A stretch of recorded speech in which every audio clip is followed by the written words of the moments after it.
ரமலானுடைய இந்த தொடர் பயானில் இன்று நாம் பார்க்க இருப்பது இஸ்லாமும் முஸ்லிம்களும் என்ற ஒரு தலைப்பில் அதிகமான மக்கள் இஸ்லாத்தை படியுங்கள், முஸ்லிம்களை பார்க்காதீர்கள் என்று கூறுவார்கள்.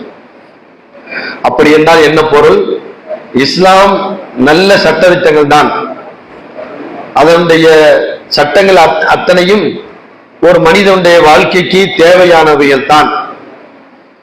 ஒரு மனிதன் குற்றம் செய்யாமல் இருப்பதற்கு அந்த இஸ்லாமிய சட்டங்களை பேணினால் அவன் குற்றம் செய்ய மாட்டான்.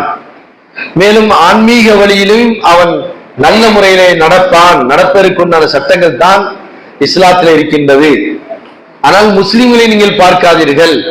முஸ்லிம்கள் அவர்கள் தங்களுடைய இஷ்டத்திற்கு நடக்கக்கூடியவர்களாக இருப்பார்கள், தவறுகள் செய்யக்கூடியவர்களாக இருப்பார்கள். அதை பார்த்து இஸ்லாத்தை நீங்கள் எடை போடாதீர்கள் என்று ஒரு சொல் பழக்கத்தில் இருக்கின்றது. ஆனால் இது ஒரு தவறான ஒரு வார்த்தை தான். ஏனென்றால் 100% ஒட்டுமொத்த முஸ்லிம்களும் தவறு செய்கின்றார்களா? அதைத்தான் அப்படித்தான் அது காட்டும்.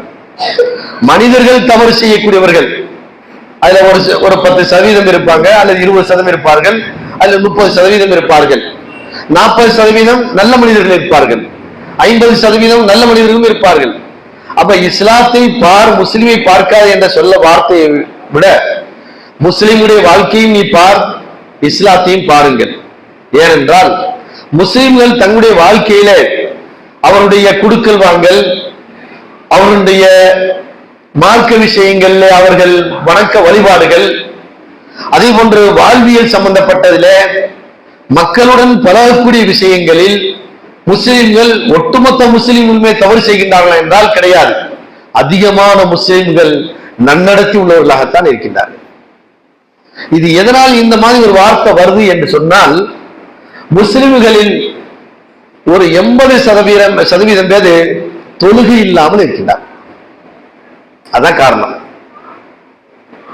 20% பேர் தான் தொழுகிறாங்க. இதை வைத்து முஸ்லிம்களே இந்த மாதிரித்தான் என்று என்ன செய்யக்கூடாது, எடை போட்டு விடக்கூடாது. நேர்மையாக நடக்கக்கூடிய முஸ்லிம்கள் எத்தனையோ பேர்கள் இருக்கின்றார்கள், நிறைய அதிகமானவர்கள் இருக்கின்றார்கள். அதை இன்ஷா அல்லாஹ் ஒவ்வொன்றாக நாம் பார்த்து வருவோம். அதில் முதலாவதாக வட்டியை எடுத்துக் கொள்வோம். ஒட்டுமொத்த முஸ்லிம்களும் வட்டி தொழிலை செய்கின்றார்களா அல்லது வட்டிக்கு வாங்குகின்றார்களா என்றால் கிடையாது. சில முஸ்லிம்கள் என்ன செய்கின்றார்கள், வட்டிக்கு வாங்குகின்றார்கள். வட்டிக்கு சில அதை விட குறைவான மக்கள் வட்டிக்கு கொடுக்கின்றார்கள். ஒரு ஊர்ல ஒரு 1000 பேர் இருக்கிறார்கள் என்று சொன்னால் ஒரு 4 பேர் வட்டி கொடுக்கிறது, அவ்வளவுதான் இருப்பாங்க. காரணம் என்ன? ஏன் வட்டி கொடுப்போம், மற்றவர்கள் ஏன் வட்டி கொடுப்பதில்லை? அவர்களுக்கு அந்த இறையச்சம் ஒன்று இருக்கின்றது. அவருடைய மார்க்கம் அதை தடுக்கின்றது. வட்டிக்கு கொடுக்க கூடாது, அது மிகப்பெரிய பாவம், அந்த பாவத்தை செய்யக்கூடாது, அந்த குடும்பமே அழிஞ்சு போயிடும் அப்படிங்கிற நம்பிக்கை முஸ்லிம்களிடத்தில் இருப்பதனால் தான் அதிகமான மக்கள் என்ன செய்யல, வட்டிக்கு கொடுப்பதில்லை.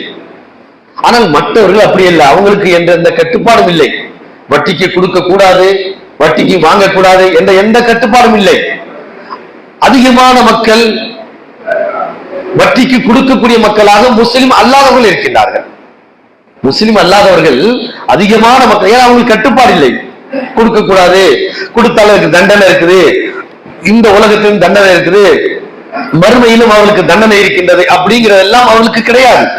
அதை பற்றி அவர்கள் சிந்திக்க மாட்டார்கள். மறுமை என்று ஒன்று இல்லை என்றுதானே நம்பிக்கையில் அவர்கள் இருக்கின்றார்கள்.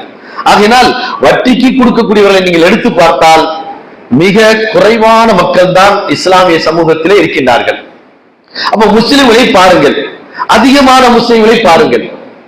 தவறு செய்யக்கூடிய ஒரு சிலவர் இருப்பாங்க, அவர்களை நீங்கள் பார்க்க கூடாது. அதிகமான முஸ்லிம்கள் எப்படி தங்களுடைய வாழ்க்கையை அமைத்திருக்கின்றார்கள்?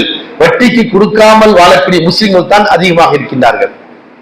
அதை போன்று வட்டிக்கு வாங்கக்கூடிய முஸ்லிம்கள் அதுவும் குறைவுதான்.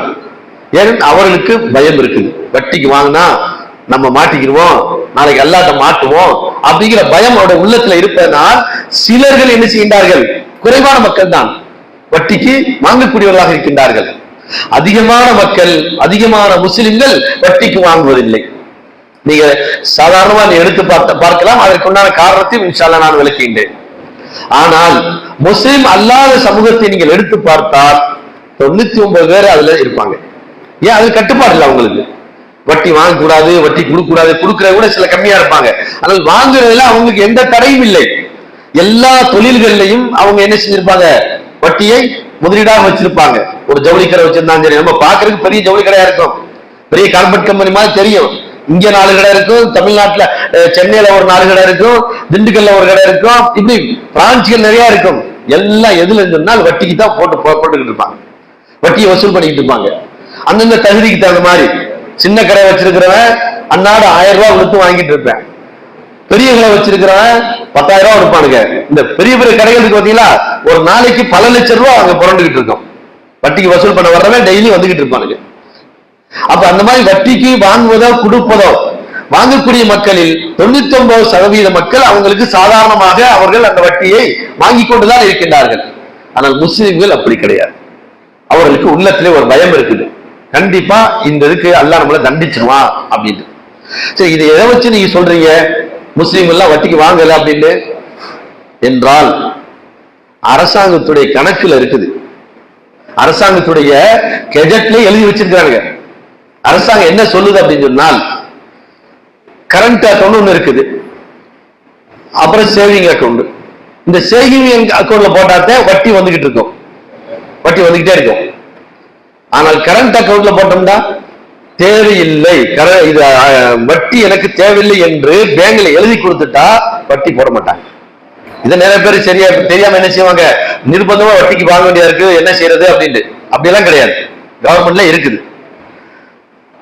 2017 உடைய கணக்கு பிரகாரம் முஸ்லிம்கள் வட்டிக்கு வாங்காமல் அந்த வட்டி தொகை பேங்க்ல அப்படியே கிடக்குது. எத்தனை கோடி? 65 கோடி, 65,000 கோடி, 65,000 கோடி முஸ்லிம்கள் வட்டிக்கு கொடுத்த வட்டி காசு எங்களுக்கு வேணாம் என்று எழுதி கொடுத்துட்டாங்க. அது அப்படியே நிக்குது பேங்க்ல. வேற யார் எந்த சமுதாயம் எழுதி கொடுத்துருக்குது எங்களுக்கு வட்டிக்கு வேணாம்னு? கணக்கே கிடையாது. வட்டி அதாவது பொதுவாக அரசாங்கம் சில சலுகைகள் பண்ணும், அந்த சலுகையில வழங்கக்கூடிய பணம் இருக்கிறது, அது சில பேர் வாங்காம இருப்பாங்க, அது திருப்பி கவர்மெண்ட்டுக்கு ரிட்டர்ன் ஆயிரும். அதுல முஸ்லீமுடைய பணமும் ரிட்டர்ன் ஆகுது. அதாவது சிறுபான்மை சமுதாயம் நிறைய வருது, அரசாங்கம் கொடுக்குது, அதை தெரியாத காரணமாக அது எப்படி அந்த பணத்தை நம்ம வாங்குறது என்று தெரியாத காரணமாக அதை வாங்காம அப்படியே விடுபட்டு அந்த பணம் ரிட்டர்ன் ஆகுது, அது வேற. ஆனால் வட்டியை வாங்காமல் அந்த பணம் தேங்கி நிற்பது மட்டும் எத்தனை கோடி? 65,000 கோடி அப்படியே பேங்க்ல நிக்குது. அப்ப இது எதை காட்டுது? இது பூரா யார்? முஸ்லீம் அல்லாதவர்கள் எழுதி கொடுத்துருக்காங்க, முஸ்லீம்கள் தான் எழுதி கொடுத்துருக்காங்க எங்களுக்கு வட்டி வேணாம் அப்படின்னு. நம்ம நினைக்கிற மாதிரிலாம் கிடையாது, வட்டிக்கு வாங்கித்தான் ஆகணும், பேங்க்ல போனோம்னா வட்டி அப்படியெல்லாம் கிடையாது. நீங்க கரண்ட் அக்கௌண்ட்ல போட்டு எழுதி கொடுத்துக்கிட்டே போதும், எனக்கு வட்டி தேவையில்லை என்று சொன்னால் நீங்க எப்ப வேண்டாலும் பணத்தை எடுத்துக்கலாம், எத்தனை கோடி போட்டாலும் எடுத்துக்கலாம்.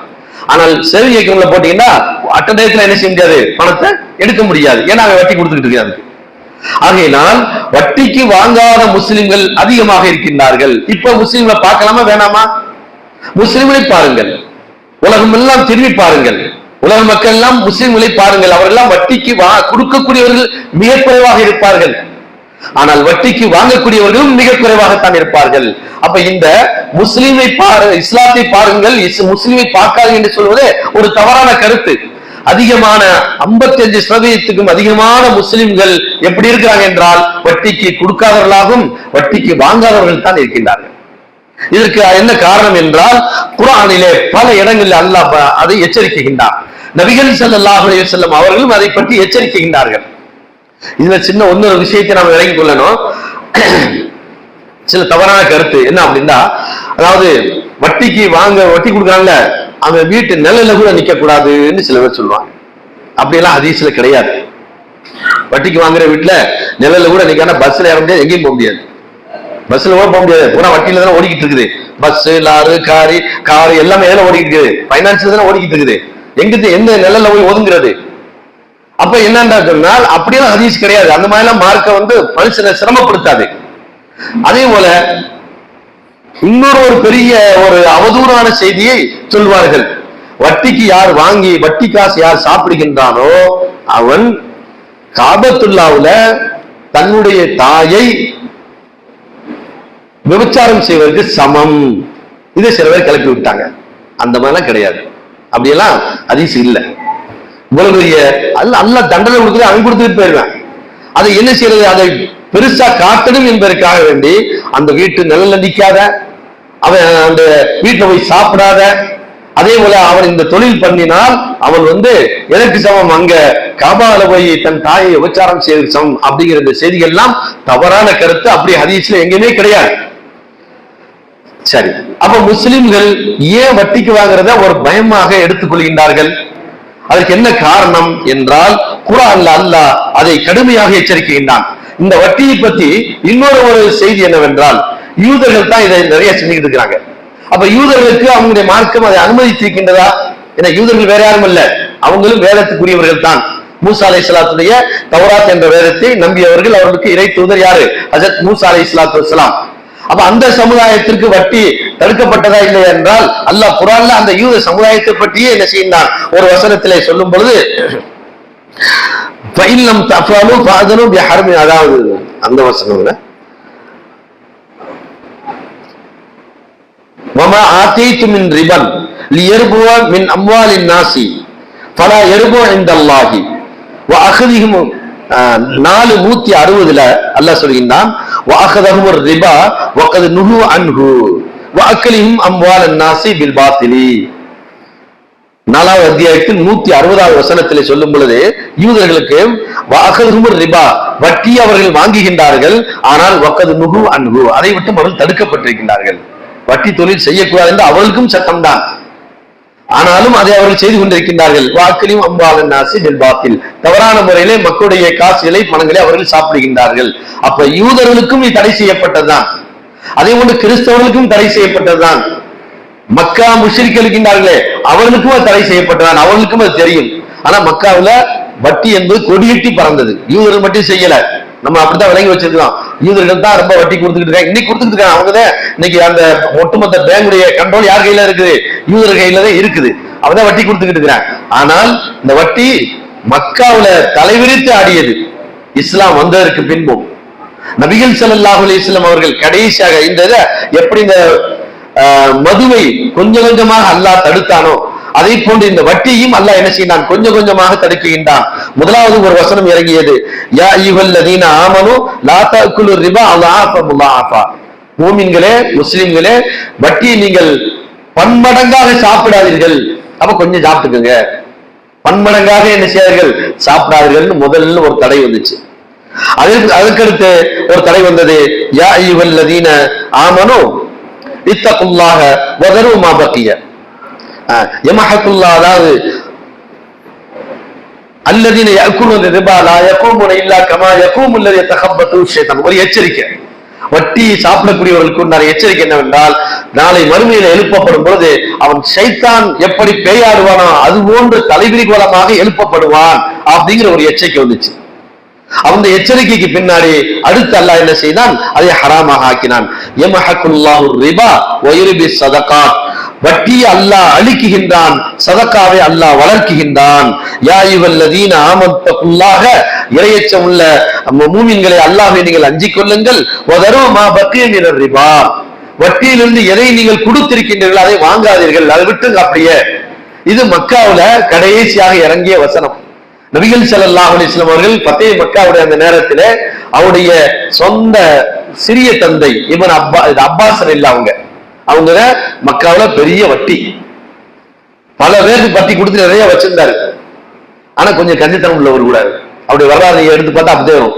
அவங்களுடைய மனைவி சொல்றாங்க, உம்மு ஹபீபாங்கிற சொல்றாங்க, இந்த மாதிரி என் தந்தை என்னுடைய கணவர் எனக்கு செலவுக்கு சரியா தர மாட்டேங்கிறாரு, அவர் பாக்கெட்ல இருந்து நான் கொஞ்சம் களவாண்டுக்கலாமா அப்படின்னு ரசூலுல்லாஹ் கேட்கிறாங்க. அப்ப ரசூலுல்லாஹ் சொல்றாங்க, உங்களுடைய அதாவது நன்மையான தேவைக்கு மட்டும் நீங்க எடுத்துக்கொள்ளுங்கள், அதுல தவறு இல்லை அப்படிங்கிறாங்க. அந்த அளவுக்கு ஒரு கஞ்சத்தனம் உள்ளவர். ஏன்னா வட்டி கொடுக்க கல்நெஞ்ச உள்ளவராக தான் இருப்பார்கள், தர்மமே பண்ண மாட்டாங்க. தான் புள்ள ஆஸ்பத்திரிக்கு போனா கூட அதை வட்டி கணக்கு போடுவாங்க, இவ்வளவு காசு செலவுன்றதா அப்படிங்க. சரி, அதனால இந்த வட்டி மக்காவிலையும் தலைவிரித்து ஆடியது இப்னு அப்பாஸ். இது அப்பாஸ் அவங்க அதுக்கு உதாரணம். அப்ப ரசூல் ஸல்லல்லாஹு அலைஹி வஸல்லம் என்ன செஞ்சாங்கடா? முத அறிவிப்பு செஞ்சாங்க, வட்டியை இத்தோடு ஒழித்து விடுகின்றேன். அதில் முதலாக என்னுடைய குடும்பத்தில் இருந்து நான் ஆரம்பிக்கின்றேன். அவங்களுடைய அப்பாஸ் யாரு? ரசூலுடைய சச்சா, சின்னத்தா, சொன்னாங்க, அப்பாஸுடைய வட்டியை நான் தள்ளுபடி பண்ணிக்கின்றேன். அவங்களே சொன்னாங்க, இனிமேல் யாரும் அப்பாஸ்க்கு என்ன செய்யலாம், வட்டி கொடுக்க வேண்டாம், முதல்ல மட்டும் நீங்க கொடுத்துருங்க, எவ்வளவு வாங்கியிருக்கீங்களோ அந்த அசலை கொடுத்துருங்க. ரிபா, ரிபாவிலிருந்து எது அசலே அதை நீங்கள், அதாவது அசல் எதுவோ அதை கொடுத்து விட்டு மற்றதெல்லாம் நீங்கள் கொடுக்க வேண்டாம் அப்படிங்கிற அந்த வசனம் இறங்கியது. அதற்கடுத்து மிகப்பெரிய எச்சரிக்கை என்னவென்றால், இந்த வட்டி வாங்கக்கூடியவங்க கொடுக்கக்கூடிய முஸ்லிம்கள் ஒரு பயங்கரமான எச்சரிக்கையான வசனம் என்னவென்றால், இந்த வட்டியை நீங்கள் விடவில்லை என்றால், அது கொடுப்பதா இருந்தாலும் சரி வாங்குவதா இருந்தாலும் சரி. இன்னும் நிறைய பேர் எப்படி நினைச்சிட்டு இருக்காங்க, வட்டிக்கு கொடுக்கறதாங்க பெரியது, வட்டிக்கு வாங்குறது எதை சிரமத்துக்கு வாங்குறோம், ஒரு கஷ்டத்துக்கு வாங்குறோம், என்ன செய்யறது, பிள்ளைய கட்டி கொடுக்கணும், வீடை கட்ட வேண்டியதா இருக்குது, தொழில் செய்ய வேண்டியதா இருக்குது, அப்ப இது கொஞ்சம் அங்க வட்டிக்கு வாங்குறது என்ன செய்யறது, நான் குடும்பத்தை ஓட்டணும்ல என்று சொல்லி அதற்கு என்ன செய்கின்றார்கள், சால்ஜாப் காரணங்கள் கூறிக்கொண்டிருக்கிறார்கள். ஆனால் நபிகள் ஸல்லல்லாஹு அலைஹி வஸல்லம் அவங்க சொன்னாங்க, ஆக்கிலுர் ரிபா வ மூக்கிலுர் ரிபா வ காத்திபுஹு, வட்டிக்கு கொடுப்பவனும் வட்டிக்கு வாங்கி சாப்பிடுவனும் அதை எழுதுபவனும் வ ஷாஹிதுஹு வ காத்திபுஹு, அதற்கு சாட்சி சொல்பவனும். சம்பந்தமே இல்லை, பேங்க்ல போய் இன்னொருத்தர் நகையை கொண்டு போய் என் பேர்ல நான் வைக்கிறேன், அடுத்தவங்க நகைய என் பேர்ல கொண்டு போய் வைக்கிறேன், அந்த காசை நான் வாங்கி சாப்பிடல, ஆனால் நான் சாட்சி போடுறேன். என்ன சாட்சி போடல, சாட்சியாளருக்கே ஒரே சமமான குற்றம் சொன்னால் வட்டிக்கு வாங்கி சாப்பிடல எப்படி குற்றம் இல்லாம இருக்கும்? அப்போ ஆக்கிலு ரிபா, வட்டியை சாப்பிடுவன், மூக்கிலுகு அதை வட்டிக்கு கொடுப்பவன், ஷாஹிதுகு காத்திபு, அதற்கு சாட்சி சொல்பவன், அந்த கணக்கு எழுதுபவன். கணக்கு எழுதினா கூட என்ன, அதனாலதான் பேங்க் வேலை பேங்குடைய வேலைக்கு நீங்க என்ன செய்யணும், போக வேணாம் அப்படின்னு நம்ம சொல்றோம்.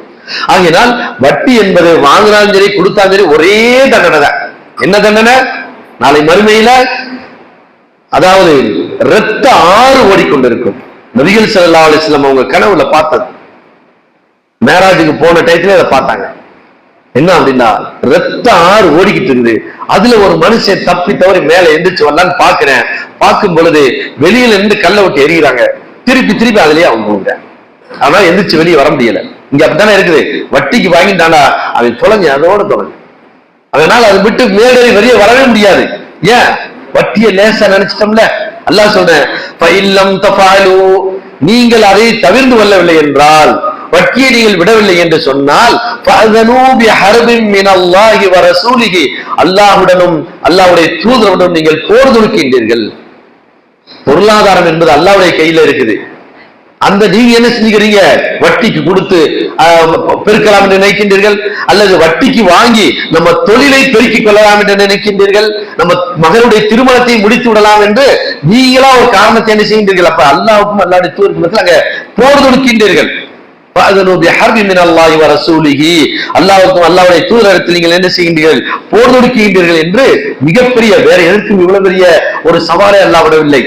மற்ற மற்ற குற்றங்களுக்கு இந்த வட்டிக்கு மட்டும் என்ன செய்கின்றான், மிகப்பெரிய சவாலாக விடுகின்றான். சரி, அடுத்ததாக இந்த பலஸ்தீனம் நம்ம சொல்லிக்கிட்டு இருக்கோம்ல, பலஸ்தீனம் அவங்களுடைய நிலங்கள் பறிக்கப்பட்டு அவங்களுடைய அகதிகளாக ஆக்கப்பட்டு உள்நாட்டிலேயே தங்களுடைய நாட்டிலேயே அகதிகளாக ஆக்கப்பட்ட ஒரே வரலாறு பலஸ்தீன மக்களுக்கு தான்.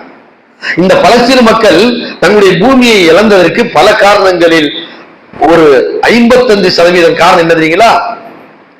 இஸ்ரேல்ங்கிறது வெறும் 5% இடம் தான் கொடுத்தாங்க. இஸ்ரேல் அந்த இது. அதற்கடுத்து என்ன, காசாவில் போர் நடக்கல, இந்த இடம் எல்லாம் அவங்களுக்கு கிடையாது. பைத்துல் முகத்தஸ் அவங்களுக்கு கிடையாது. பலஸ்தீனம் எதுவுமே அவங்களுக்கு இல்லை.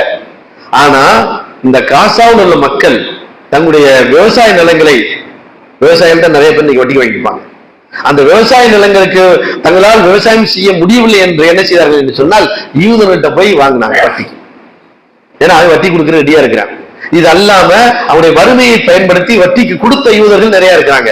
அந்த வரலாறு நீங்கள் எடுத்து பார்த்தால் ஒரு 55% இதனாலும் தன்னுடைய அந்த நிலங்களை இழந்திருக்கின்றார்கள், தங்களுடைய இடங்களை இழந்திருக்கின்றார்கள். அப்ப வட்டிக்கு கொடுத்து கொடுத்து என்ன செய்தான், தங்களுடைய அந்த பலஸ்தீன் மக்களுடைய நிலங்களை அபகரித்தார்கள். அப்படி அபகரிக்கப்பட்ட இடம் தான் காசா பகுதி எல்லாம், பைத்துல் முகத்தஸ் இந்த பகுதி எல்லாம் அந்த மாதிரி அபகரிக்கப்பட்டது. இது அல்லாத இவர்கள் போர் தொடுத்து அந்த அநியாயமான முறையிலே போர் தொடுத்து அது ஒரு காரணம்.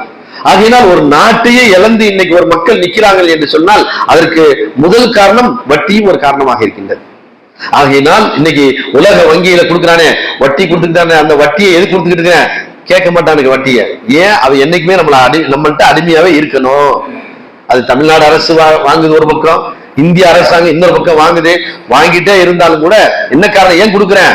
அமெரிக்கா போன்றவர்கள் கொடுக்குறாங்களே உலக வங்கின்னு சொல்லி, காரணம் என்ன? அவன் என்னைக்குமே அடிமையாவே இருக்கணும் நம்மள்ட்ட.